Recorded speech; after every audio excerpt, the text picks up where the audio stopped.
I always listen to feedback on the channel, and one of the most requested things is live videos like our Tandem Trader series.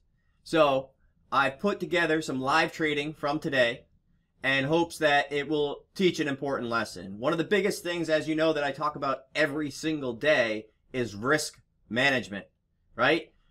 You're only as good as your last trade, and you can make a bunch of money real quick, but it could be gone just like that. So I wanted to go over a trade that I made today. I don't typically share P&L, but I did a trade within the first 30 minutes, and I figured that I would show you guys both, the good and the bad. And so, for example, today, what was a really, really good start to my morning ended up, profits were gone within a matter of minutes.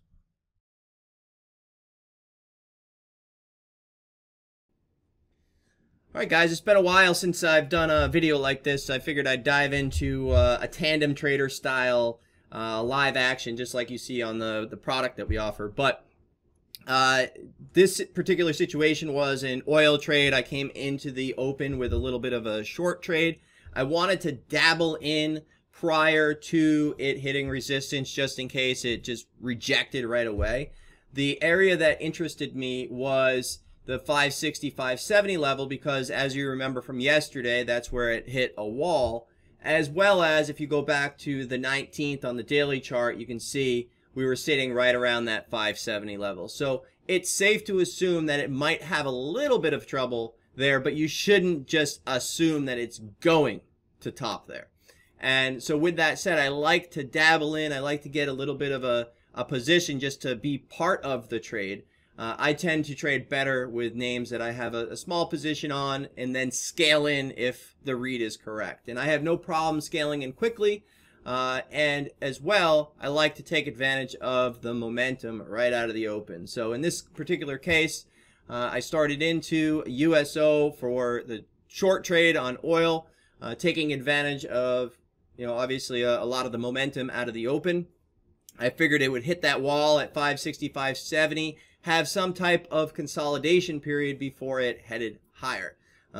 Oil does not typically trade like a low float stock, so any big move, it'll have some sort of retracement most of the time before it ends up picking its trend. So that's exactly what I did, and I just went ahead and took advantage of that momentum off the open, let it come in, sized up, and started to use that prior level of resistance as my risk. And it's not necessarily a hard stop, but had it started to base over and under 570s, at that point I would have needed to move on the trade.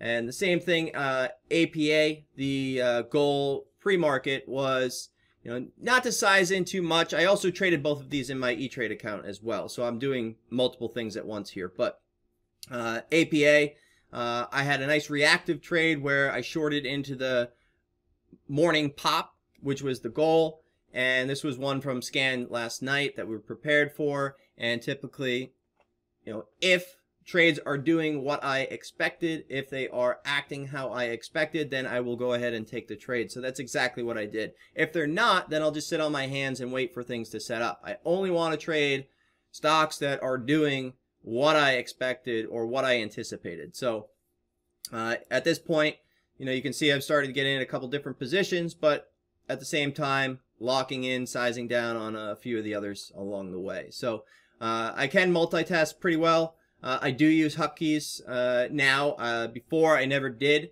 but they're definitely helpful. That's why some of the orders you see, I'm hitting the 500, 500, 500. That's a hotkey going out there. Other times I'll block, cover, block, sell, and that's all done with my mouse. I do use F4 for a 500 buy, F5 for a 500 sell, and then it goes out from there. 1,000, 1,000, 2,500, 5,000. And then that way it allows me to just kind of point and click, and I'm that much faster.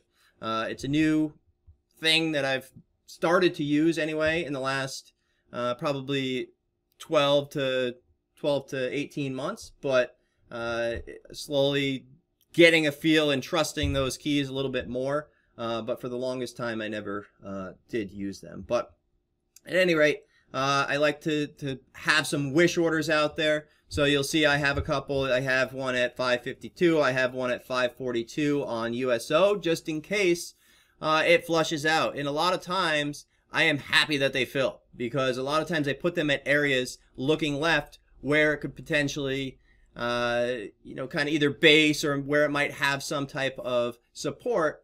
And a lot of times you'll see it flush right to that level, and before you can have a chance to react, it swipes right back up. And you're a little upset because it was just 10 cents lower and it swiped right back up and you didn't have a chance to, get out. So when you have those wish orders in, you're able to not really have that moment of, should I cover, should I not? Or, oh, crap, I missed it. And so that I always love to have. And the good part about wish orders is if you fill and it stays heavy, you can always get right back in. You can always put it right back on. And most of the time, I'm always happy that I've locked some in. You start to have a nice realized gain, and then, you can start to let things work. But this was just one trade off open on USO, AMRN, APA. I also traded in E-Trade as well as a few others. But, that was my day. And then I wanted to kind of take a look at, how fast that trade or that next trade, or how fast P&L can, disappear.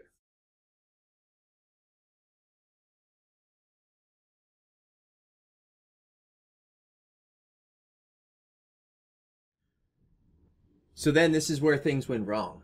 I opened my browser. I checked out this event on April 11th for Traders for a Cause.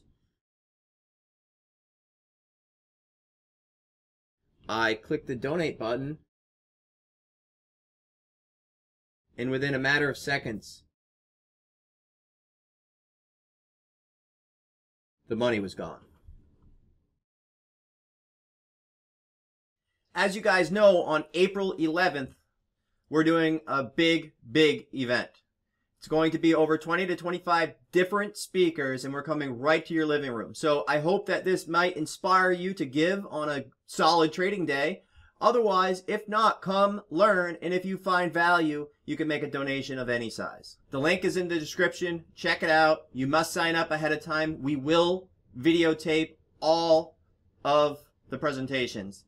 So please come, help, make a difference. If you find value in what we're doing, if you find value in any of the speakers, you can make a donation, and 100% of the proceeds go to beneficiaries supporting COVID-19.